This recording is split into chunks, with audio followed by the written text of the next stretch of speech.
Llevo semanas ya tratando mucho y muy profundamente el tema macro y yo creo que tenemos claro en el punto que nos encontramos.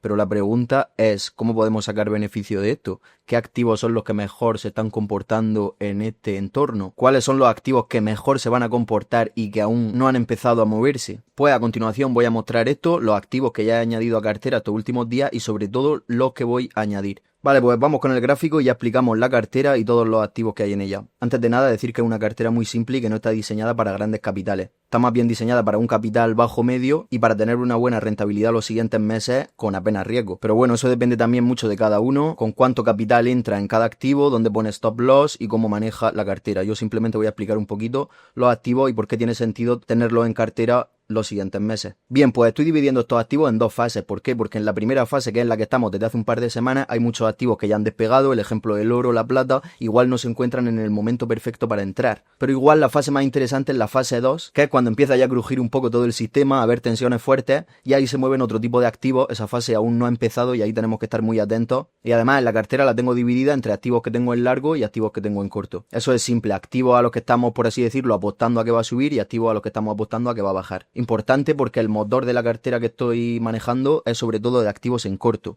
El primero, como veis, ya lo tenéis en gráfica, es el oro. Y hay que añadirlo de forma táctica a la cartera, ¿vale? No va a ser el motor direccional de la cartera, pero me parece muy buena idea añadirlo, incluso en este punto ahora mismo que lo tenemos. Yo personalmente añadí como un 5% a la cartera hace un par de semanas y voy a añadir otro 5% según cómo se comporte en este punto de gran volumen, que si lo rechaza seguramente iremos a buscar otra vez los 4.500 y ahí voy a comprar ese paquete de oro para completar el 10%. Creo que es importante usarlo, como digo, de manera estratégica el oro en la cartera, entonces no recomiendo más de un 10-15% en oro y plata. Otra cosa importante para meter al oro en cartera de esta forma es no apalancarse con él o apalancarse muy poquito, y eso es importante añadirlo solo tras las correcciones. Nunca en movimientos tan verticales como este que hemos tenido es súper peligroso perseguir al precio de esa manera. Entonces esperamos correcciones que vemos que al final las tiene y entramos. Ha sido un muy buen punto los 4.600. Si rompe la zona de 5.000 y apoya en este POC importante de los últimos días, también va a ser una muy buena zona de compra los 5.000. Así que como digo, entre esta semana y la que viene termino de cerrar este activo en la cartera con un 10-15% como mucho. Un buen combo también sería un 10% de oro, 5% de plata, por ejemplo, pero eso siempre, esos porcentajes son los que yo considero que van a ir bien para este tipo de estrategia.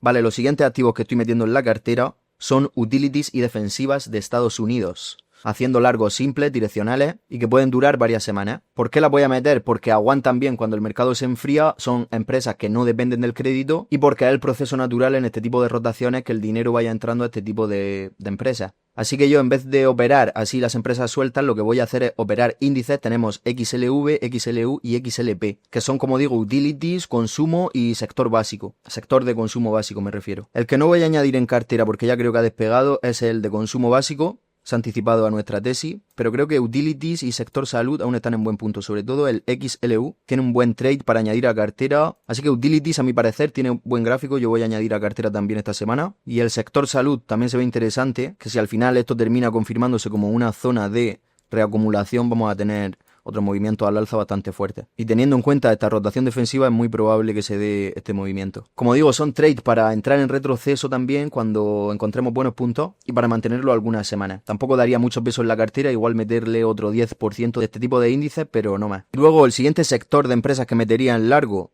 pues son las megacaps, porque no toda la tecnología se comporta mal en este escenario. La tecnología que de verdad genera pasta, que hace flujo de caja y que no depende de deuda, se suele comportar bien. Así que, por ejemplo, tengo aquí a Microsoft, que está muy interesante después de estas caídas. Voy a buscar alguna figura de reversión la siguiente semana, seguramente cerrando este gap, porque, por ejemplo, Google se nos ha escapado súper arriba, va a seguir subiendo, inflando, como digo, como sabéis en vídeos anteriores, los índices principales como el S&P y el Nasdaq, así que los vamos a tener bastante laterales, como hemos estado hablando. Apple también vemos que está muy arriba ahora mismo. Como digo, del sector megacaps aún me falta hacer un poco de investigación para saber en cuál me voy a meter. Ahora mismo no tengo ninguna en cartera, pero eso, que sepáis que las que siguen haciendo caja y son empresas fuertes van a seguir subiendo mucho en el 2026 porque van a ser al final las que van a terminar aguantando al S&P 500 y al Nasdaq, que como sabéis no puede permitirse caída fuerte. Otra del rollo sería BRKB, que como vemos también está en una zona de posible reacumulación y cuando rompa esta figura y se apoye aquí en el POC va a ser un buen punto interesante también para entrar con nuevas posiciones al alza y meter, como digo, este activo en cartera, por ejemplo, ¿no?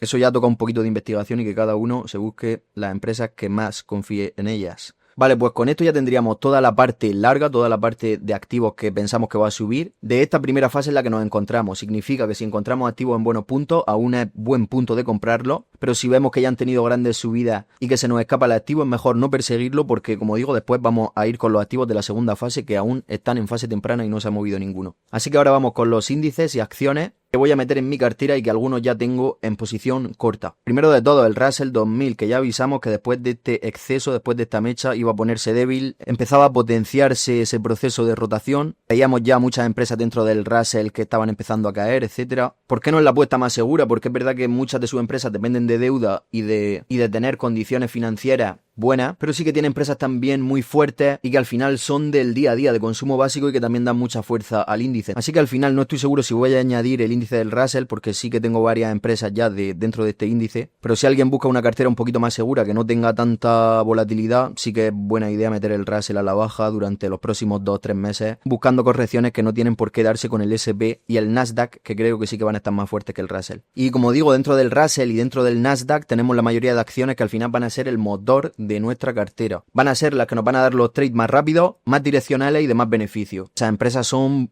una piedra y están destinadas a caer hacia abajo directas en este tipo de fase macro. Fijaos, por ejemplo, Fabrinet ha abierto con un gap terrible a la baja después de recuperarse. Veo buena, por ejemplo, para añadir a cartera. Tenemos IonQ, que sabéis que llevo siguiéndola unos días y que calca mucho el gráfico de Bitcoin. Al final también diría de añadir criptomonedas a la baja, pero creo que está en un punto que pueden dar un rebote el próximo mes o el que viene. Y como digo, si queréis añadirla a la baja me esperaría que tuviera algunos rebotes y ver cómo se comporta el mercado los próximos meses, que puede ir cambiando o dándose la vuelta a la situación. Yo vi que también abrió los últimos días con un gap a la baja terrible, después de rellenarse seguramente veremos más caídas y así tenemos muchas. Una también que me gusta mucho y que tengo ya en cartera desde hace varios días es SAT. La pillé por aquí arriba y ya está empezando a caer. Como veis lleva subidas terribles todo 2005, pero que me encaja muy bien que vaya a tener correcciones importantes y que vayan a coincidir con el momento en el que nos encontramos. Y aquí os voy a tirar un secretillo muy bueno, porque ¿sabes qué podemos hacer? En vez de estar tradeando estas empresas que dependemos mucho de las noticias, que de repente aquí en EcoStar entra una noticia buena y se nos va a 220 y nos saca del trade, lo que podemos hacer es apostar por índices de este tipo de empresas como puede ser ARKK o QQQJ, que fijaos qué figura tan bonita está haciendo aquí con esta especie de hombro, cabeza, hombro, que podría romper por la parte de abajo activando grandes ventas. Adelanto, este es uno de los índices que voy a meter más fuerte en la cartera. Si me confirma y se me va dando señales de que sigue su debilidad. Y como decía, son índices que han estado subiendo mucho, pero que deberían empezar a moverse dentro de muy poco. Nasdaq Next Gen da un poquito más de miedo, ¿no? Tan alto después de esta subida, pero posiblemente se haya pasado de vuelta aquí, esto haya sido una limpieza y ahora sí que podemos ver alguna figura de vuelta que nos dé un buen trade a romper aquí. Otra cosita interesante que he visto para añadir a cartera puede ser el gráfico del real estate inmobiliario cotizado, que también podría dar bajadas bastante importantes y darnos un porcentaje extra en nuestra cartera. Porque no lo tengo del todo estudiado, pero por lo que he estado viendo va a ser difícil que suba los próximos meses y lo más seguro es que veamos alguna caída. Vale, pues con esto yo creo que dejamos cerrada la cartera, por lo menos en esta primera fase de mercado. Ahora vamos a ver muy rápidamente qué activos podríamos meter en esta segunda fase que se podría empezar a activar dentro de poco, así que hay que estar muy atentos a las señales. Cuando empiecen ya los titulares de estrés, el mercado empieza a caer sin noticias y el VIX deja de estar muerto, que lo llevamos viendo muerto mucho tiempo, ahí es cuando se va a empezar a dar esta segunda fase y quizás esas sean de las primeras señales que veamos, aparte de otras. Y en esta segunda fase, ¿qué es lo primero que yo voy a meter? Pues voy a meter más oro, eso para empezar. Y más si el dólar pierde fuerza y los siguientes meses se vuelve a acercar a la zona baja del canal que llevamos trazando, del canal lateral, voy a meterle más peso a la cartera con oro, con otro 5% por ejemplo, de metales preciosos. El VIX también me gustaría tradearlo y meterlo en cartera con trade muy corto, sin mantenerlo, solo cuando tenga los picos estos, vender y volver a comprar abajo. También me gustaría meter algún corto más agresivo, por ejemplo, a bancos medianos que ahora mismo se están comportando bien, pero que cuando cambie un poco la situación y se tense la cuerda van a ser de los primeros en caer y fuerte. Luego, esos cortos más agresivos, si no lo hago en bancos, también lo haría en tecnológicas de alta beta. Y alguna empresa de las que hemos estado viendo anteriormente que se haya estado manteniendo por fundamentales por noticias en la primera fase, que es un poco menos restrictiva, por así decirlo, aumentar las posiciones cortas en este tipo de empresas esperando a que al final terminen colapsando. Después de eso, como ya sabemos y pasa siempre, vuelve a repetirse el ciclo, vuelve el fractal, vuelven las inyecciones, vuelve la reflación y otra vez vuelven las subidas de activos y lo que todos conocemos y todos esperamos al final, que son las subidas de Bitcoin, son las subidas fuertes y seguras en los principales índices. Y sí, eso llegará, porque así funciona con ese tipo de ciclo y con ese tipo de movimiento. Pero la pregunta es, mientras, ¿qué vamos a hacer? ¿Vamos a estar parados esperando a que nuestro activo perfecto, a que nuestro activo estrella llegue al punto más bajo de esta fase para comprar? ¿O vamos a intentar mover dinero mientras y aprovecharnos de algunos activos que claramente están moviéndose a nuestro favor? Pues de eso se trata al final. No sé qué opinas tú de este tipo de cartera que estoy haciendo. Te animo a que dejes tu opinión o tu crítica en los comentarios. Apóyame con un like si te apetece y nos vemos en próximos vídeos.